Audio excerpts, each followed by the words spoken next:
anggaran untuk pasang listrik gratis bagi warga miskin dulu hanya sekitar 20 miliar, hari ini 500 miliar. Dana hibah saya sudah identifikasi, kemudian saya sudah pilah-pilah. Kecenderungannya kami baca, pemainnya siapa, arahnya kemana, yang akan membawa ini ke ranah hukum. Saya rasa Prabowo para menteri terkejut melihat pidato Kang Deddy Mulyadi ini. Kang Deddy bicara soal listrik gratis, ya anggarannya dinaikkan. Tetapi satu, anggaran yang lain dipangkas seperti anggaran dana hibah. Ya kita dukung teman-teman. Karena di sini hibah ya, banyak sekali pemain-pemain dana hibah ini mengambil keuntungan untuk dirinya sendiri. Ya, saya salut kepada Kang Deddy membuat kebijakan ini. Luar biasa. Coba kita lihat dulu ya pidato Kang Deddy Mulyadi. Anggaran PJU yang dulu paling hanya 40, makanya di jalan raya di Jawa Barat sekarang mulai berbaris, hari ini mendekati angka 1 triliun. Pembangunan ruang kelas dulu 0, makanya ribut terus ketika masuk sekolah. Hari ini 1,2 triliun. Kemudian rumah sakit, hari ini masuk rumah sakit dimanapun, kalau miskin saya gratiskan, provinsi bertanggung jawab. Tetapi di balik itu memang saya melakukan tindakan yang gila, Pak. Satu, nggak ada tuh baju dinas gubernur. Dua, anggaran perjalanan dinas gubernur dulu 1,5 miliar, turun jadi 750. Hari ini saya turunin lagi menjadi 100. Jadi yang gubernur keliling Jawa Barat tiap hari itu sampai hari ini hanya menghabiskan anggaran 76 miliar, 76 juta sampai hari ini. Saya keliling tiap hari itu hanya menghabiskan 76 juta sampai hari ini. Nah, saya buang lagi. Nah, sekarang kita turun lagi tinggal 27. Apalagi? Enggak, saya ngumpulin birokrasi tadi. Saya mau nekat, bukan mau saya turunin. Anggaran jalan mau saya taikin jadi 4 triliun. Seluruh belanja publik akan saya taikin 4 triliun. Tetapi, mohon maaf Pak Menteri, tahun depan kalau berkunjung ke Jawa Barat tidak akan ada snack. Tidak akan ada makan nasi dus, paling hanya air putih.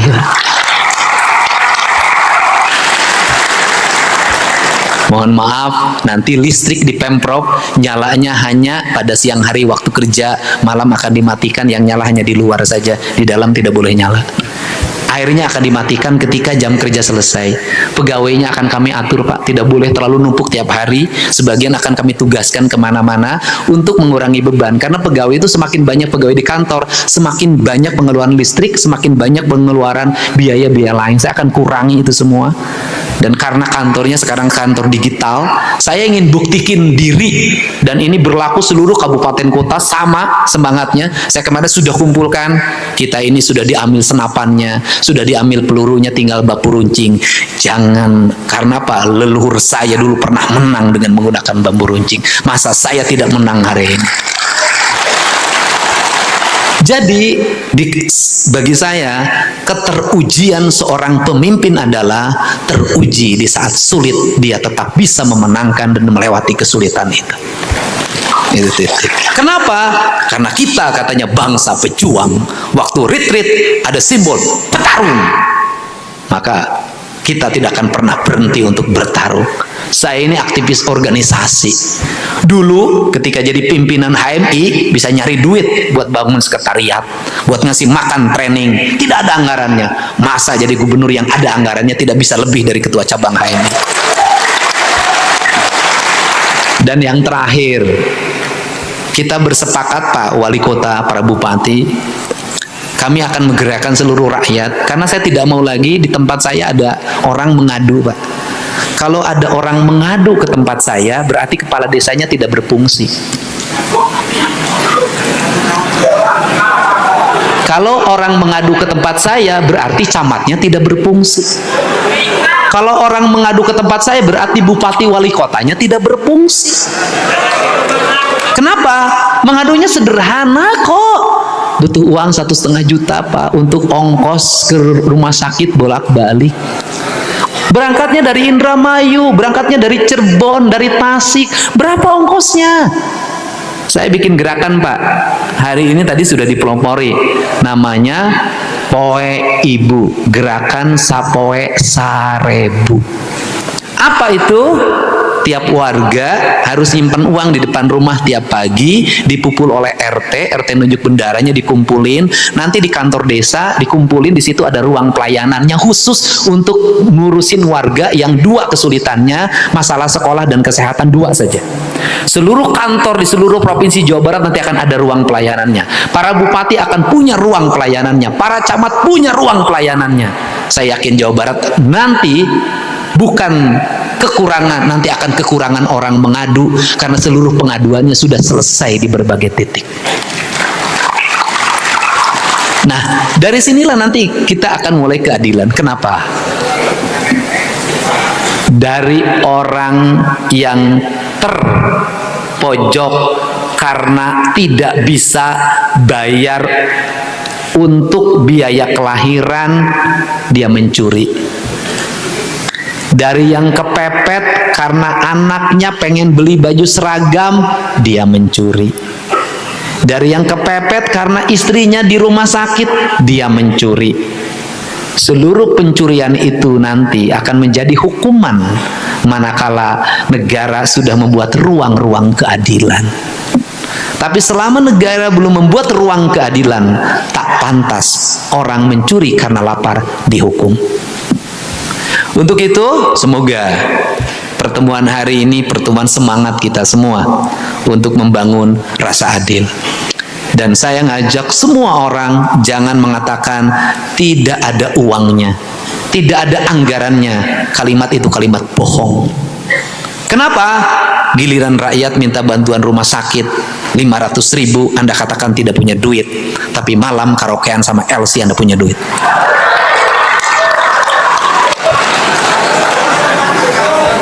Giliran rakyat minta beras 3 liter, Anda tidak punya duit. Tapi nambah istri, Anda bilang selalu ada duit. Ini penting, Pak. Ini penting karena tugas-tugas kemanusiaan ini hal penting karena kita ditugaskan untuk menjadi pemimpin adalah untuk mewujudkan rasa adil di tengah-tengah masyarakat. Untuk itu, mudah-mudahan pos bantuan hukum ini menjadi sarana untuk menyelesaikan berbagai konflik sosial. Dimulai dari tingkat RT, tingkat RW, tingkat desa dan kelurahan. Kalau seluruh RT, RW, tingkat desa dan kelurahan memiliki perangkat yang cukup, keuangan yang cukup atau fiskal yang cukup, dan kemampuan intelektual dan emosional yang cukup untuk menyelesaikan, negeri ini cukup selesai di desa. Karena negeri ini adalah hamparan desa dan kelurahan, titik. Itu saja. Jadi untuk itu saya ucapkan terima kasih atas kehadirannya. Semoga sore hari ini menjadi jalan. Dan yang terakhir, saya satu kegiatan itu digunakan untuk 3 kegiatan. Jadi gedung ini disewa oleh Dinas Pendidikan untuk kegiatan nomenklatur Dinas Pendidikan. Tapi digunakan oleh BKD dan digunakan oleh hari ini oleh Pemprov Jabar bersama Kementerian Hukum. Jadi gratis. Ini cara efektif dalam memanage. Dan saya meyakini betul orang-orang yang survive itu adalah orang-orang yang memiliki kekurangan dan orang-orang yang memiliki kesulitan dalam hidupnya. Jadi pemimpin yang diberikan banyak kesulitan sesungguhnya pemimpin yang sukses. Kalau pemimpin selalu mendapat kemudahan, bukan pemimpin sukses. Kalau saya dikasih 50 triliun, saya bukan pemimpin sukses. Tapi kalau saya dikasih 27 triliun, saya bisa membangun sama dengan 500 triliun, saya pemimpin sukses. Itu. Ini sarana latihan dan ini adalah jalan. Dan terakhir saya ngajak pada para kepala desa semua, yuk kita berpikir tentang Indonesia masa lalu. Bagaimana dulu kepala desa dipimpin oleh Kuwu dan Jaro, tidak ada dana desa, bisa membangun kantor desa, punya tanah bengkok, punya jalan desa, dihormati oleh rakyatnya. Dan hari ini banyak kepala desa turunan yang ke-7 dari kakeknya dulu jadi kepala desa, berwibawa di desanya. Apa artinya? Membangun bukan kumpulan angka-angka APBD, tapi membangun adalah spirit dari orang untuk membuat karya cipta tanpa harus hanya anggaran saja. Ini penting, Pak. Kenapa? Kekuatan kultural kita yang harus tumbuh. Saya berulang-ulang ngomong, kekuatan kultural kita harus tumbuh. Malah saya kalau boleh usul ke pemerintah, kepala desa tidak mesti punya ijazah. Kalau saya boleh usul. Kenapa? Memimpin desa beda dengan kepala OPD. Jadi kepala desa beda dengan jadi gubernur. Beda. Kepala desa adalah kekuatan kultural. Kekuatan sacido metu saucap nyata, legok tapak genteng kadek, itulah kekuatan yang bisa meredam kemarahan rakyat, bisa menggerakkan rakyat. Justru kalau menurut saya, dengan anggaran desa yang masuk sekarang bukan berarti melarang anggaran desa, tidak. Membuat kepala desa setiap hari merana. Kenapa merananya?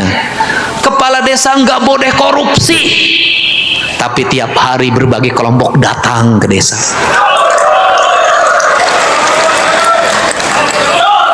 Orang bertemu gubernur susah, nggak bisa nembus, Pak. Bertemu bupati susah, nggak bisa nembus. Tapi bertemu kepala desa itu paling gampang. Nungora nage belah mana nyahun. Nah, kita ngomong realitas. Yang berkunjung ke desa itu pulangnya pasti diamplopin. Sekali berangkat gocap, kali 10 500. Rombongannya ada pagi jam 8, siang, sore. Digabungin sehari 2 juta. Sebulan berapa? Sebulan bisa 60 juta. Ngambilnya di mana ya dana desa? Nanti diperiksa lagi inspektorat, dihitung lagi, nambah deui rokok. Nanti ujungnya masuk kejaksaan, harus dikembalikan itu ke kas negara dalam waktu cepat. Banyak kepala desa akhirnya menjual rumahnya. Kenapa? Karena ketidakberanian menghadapi tekanan dari luar. Bener nggak? Tapi ayo oke kepala desa nu bisa nyandung beunghar aya. Tidak semuanya. Nah, ini kan itu juga terjadi di kepala sekolah. Untuk itu, para kepala desa, kan saya sudah minta ada koordinatornya. Seluruh kepala desa harus ada legal yang mendampinginya tiap kabupaten. Yang minta duit ke desa, tong dibere ajakan gelut, wenges. Dengan catatan kepala desanya tanpa celah. Bagaimana yang berikutnya? Kalau di pos kabupaten ada mamin, jamuan tamu. Di pos kementerian ada jamuan tamunya. Di organisasi perangkat daerah ada jamuan tamunya. Di desa nggak ada komponen itu. Sedangkan kepala desa, camat berkunjung tiap minggu, sekmat berkunjung, kepala urusan berkunjung, di Pemda inspektorat berkunjung, kepala Bapeda berkunjung. Ada yang mau ngukur jalan, mampir dulu ke desa, semuanya diajak dahar, dirokok. Betul tidak? Udah, karena itu budayanya. Nggak sok siapa pegawai Pemda siapa penting aku sok diongkosan kok balik nanya. Berkunjung, makanya selama saya jadi gubernur tidak ada lomba desa, nggak ada. Kenapa? Karena apa? Hadiahnya cuman sertifikat, oloknya gede. Makanya lombanya cuma satu, yaitu Gapura, Sriba, Duga. Mereka yang terpilih desa terbaik mendapat 9 miliar dalam bentuk anggaran pembangunan. Selesai. Nah, ini yang terjadi. Untuk itu yaitu bobotnya diturunkan, sehingga nanti ini yang dimaksud. Jadi setiap tamu ke desa nanti ada bendahara yang memegang anggaran rereongan sapoe sarebu di depan. Begitu ada tamu yang datang ke situ langsung ditanya, "Bapak kunaon di rumah sakit?" Padahal mah arek meres, tetulus balik deui. Ini penting, Pak. Ini penting. Nah, terakhir, tetapi sesusah-susahnya kepala desa masuk dalam 7 keajaiban dunia. Kenapa masuk 7 keajaiban dunia? Dana desana sering telat, bantuan keuangan desa kabupaten sering telat, gaji RT aya nu satahun sakali. Saya tahu itu, ya kan? Ayo setahun ada ini Pak Menteri Hukum, ada gaji RT yang diberikan pada waktu Lebaran, yaitu setahun, jumlahnya 750.000. Tahu saya. Nah, itu ada yang begitu, tapi ada juga yang sudah sejahtera. Nah, apa 7 keajaibannya? Padahal kantor desanya sudah minus, tapi masih punya istri 2. Ada yang punya istri 3, ada yang 4, bahkan ada yang 7. Tapi kalau setiap hari diondang oleh warga, kaondangan wae. Lamun aya jaipongan nyawer boga duit, aya dangdutan orgenan mayar. Itulah kepala desa. Karena kepala desa adalah termasuk manusia langka, 7 keajaiban dunia. Mantap, hebat. Dan bantuan gubernurnya hari ini sudah turun.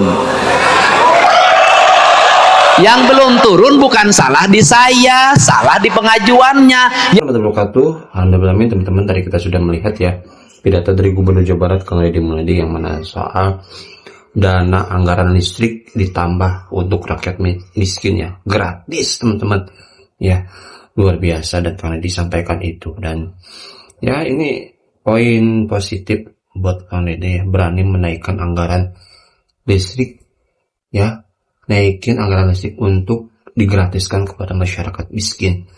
Tetapi ya mohon maaf, sebagian orang sebagian dana yang lainnya dipangkas seperti dana hibah yang mana sangat luar biasa besarnya teman-teman. Dan ya bukan tanpa alasan ya, karena Kang Deddy ya sekarang lebih lidiklah, lebih hati-hati tentang dana hibah ini, karena banyak sekali pemain-pemain ya yang menerima dana hibah yang begitu mengambil keuntungan ya, yang seharusnya dibuatkan untuk sekolah, untuk pesantren, tapi tidak semuanya dibuatkan ya untuk kepentingan pribadi. Yang luar biasa, ini sangat-sangat berani Kang Deddy, walaupun banyak sekali yang mohon maaf para pejabat, para DPR demo ke Kang Deddy kenapa dana hibah dihapus. Bahkan ada yang nyebut Kang Deddy siap disengketakan, siap digugat, dijatuhkan dari jabatannya. Wah, ini udah luar biasa ya teman-teman.